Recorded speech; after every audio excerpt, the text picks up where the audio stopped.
Ranger Lynette Webber at Keweenaw National Historical Park on Michigan's Keweenaw Peninsula. I created Missing in the Copper Country as a photo study of change over time on our historic landscapes. I use historical photos and research to try to bring the past to life in familiar places that we can visit today.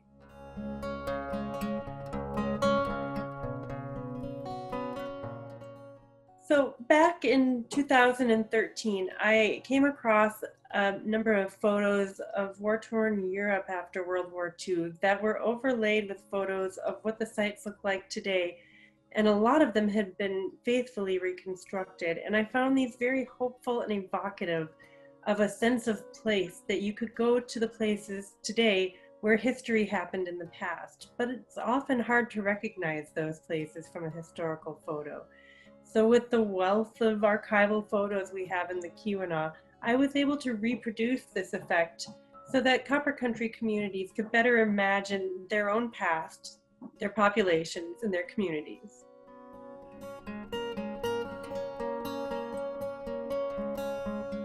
Sure.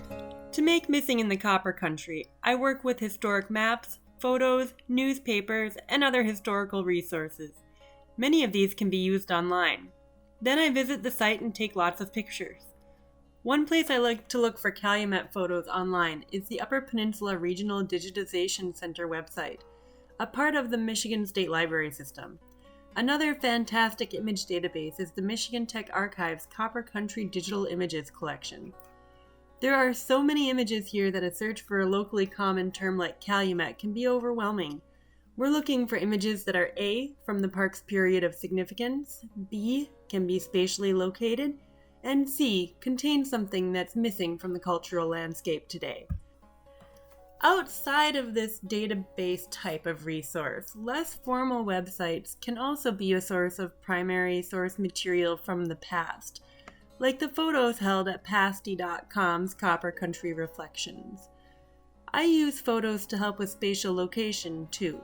So even if a photo isn't just right to be made into a Missing in the Copper Country photo, doesn't mean it wasn't a part of the process. Numerous resources go into each missing photo and vignette. I was able to find an image that meets our requirements. A 3-story wood building with a balcony in the village formerly known as Red Jacket, shown beside other buildings in Calumet 6th Street that are still there. This photo was clearly taken from an upper story across the street. Can this image be recreated from the same location?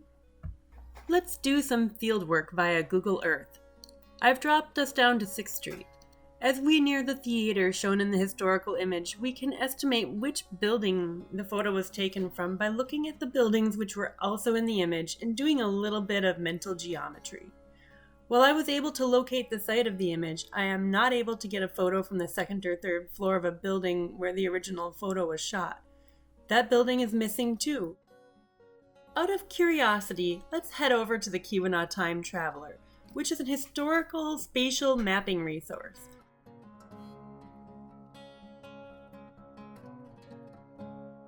We can learn about the building that this photo was taken from, as well as the one in the original image, and how the properties have changed over time thanks to a series of maps. If we find the right time period and note the sandstone building across the street in blue, we can see that the photo was taken from a 4-story brick structure shown by red coloring that's no longer with us. Behind it is a large yellow or wooden building, marked with D for dwelling, also known as a house. Building uses and residents from city directories are also included in this database, with more to come. You can find it at www.keweenawhistory.com. The Missing in the Copper Country vignette often tells a story, and old newspaper clippings are sometimes the basis. You can search for building addresses, business names, and the names of the owners and residents. And we're in luck because several years of Calumet's newspapers are free online at the Library of Congress's Chronicling America database. We're going to figure out what to search for. Building addresses have often changed over time. That's another good use of the Keweenaw Time Traveler and their geo-referenced Sanborn fire insurance maps. They tell us that in 1917, the address for this building was 320 to 322 6th Street. You may also note that in 1917, the building was half restaurant and half vacant storefront.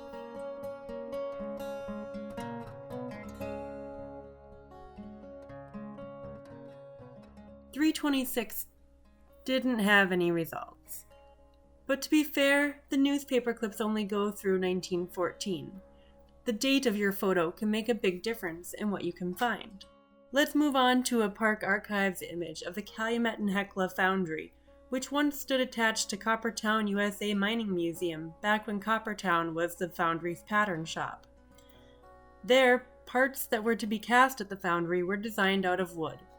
It's a bit of a messy scene here in this image of C&H's industrial core. The small roofline in the right background is still standing. It's the man engine house, later a warehouse. I'll be able to use it to find the right spot to take the picture.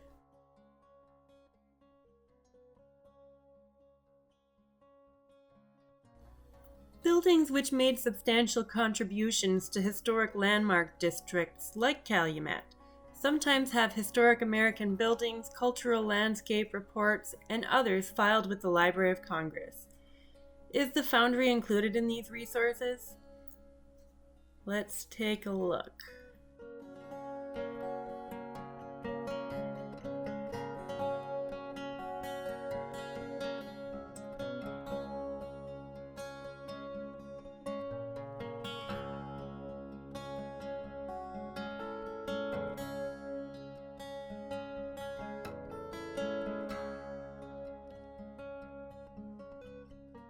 Well, it appears from these results that it has been missing from the landscape for too long to be included in these reports, which were written beginning in the 1970s.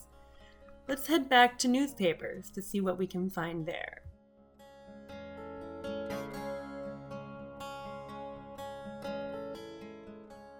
A search for Calumet Foundry in Michigan newspapers brings up a few results, including one from the Lance Sentinel, that reflects the violence and turmoil surrounding the Copper Country Strike of 1913-14.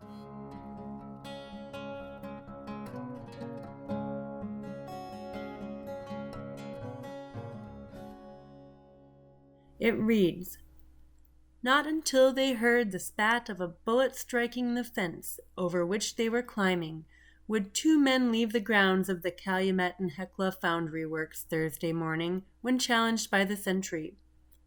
They were seen coming up the road, but paid no heed to the order of 'move on,' continuing to the fence. When the sentry fired, they ran." Wow.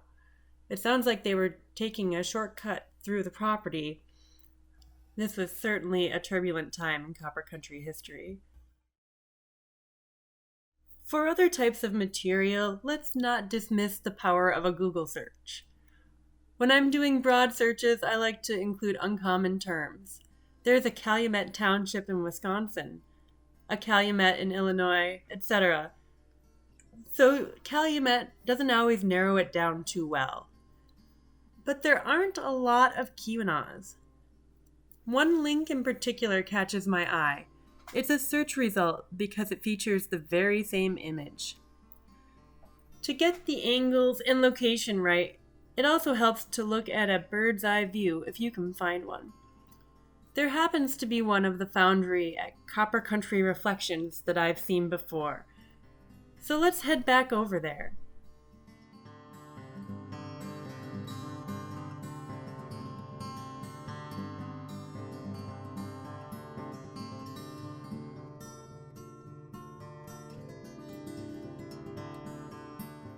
I'll move the image so that the foundry is in the center foreground. You can see that in 1964, smoke was billowing from a stack. The facility was still in use at the time.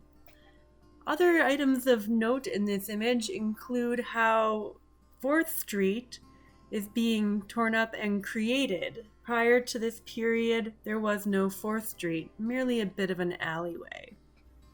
This is also the period when Calumet's 5th Street became a one-way street. With photo in hand and a good idea of the location I'm headed towards, it's time to get out into the field. Once I make it on site, and to avoid a return trip, I tend to take dozens of photos from different angles, heights, and distances. I'll sort through them for the best matches once I return to my desk. Then I can start the editing process, combining the two images.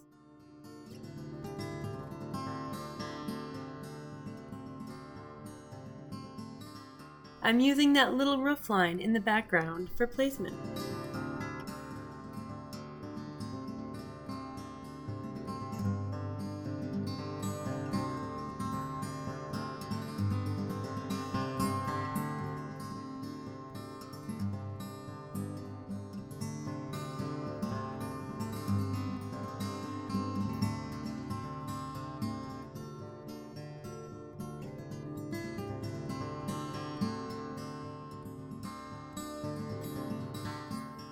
And there we have it.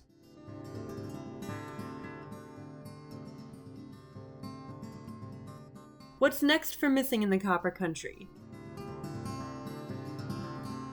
We're working on a scale model of the missing buildings and their surroundings in Minecraft.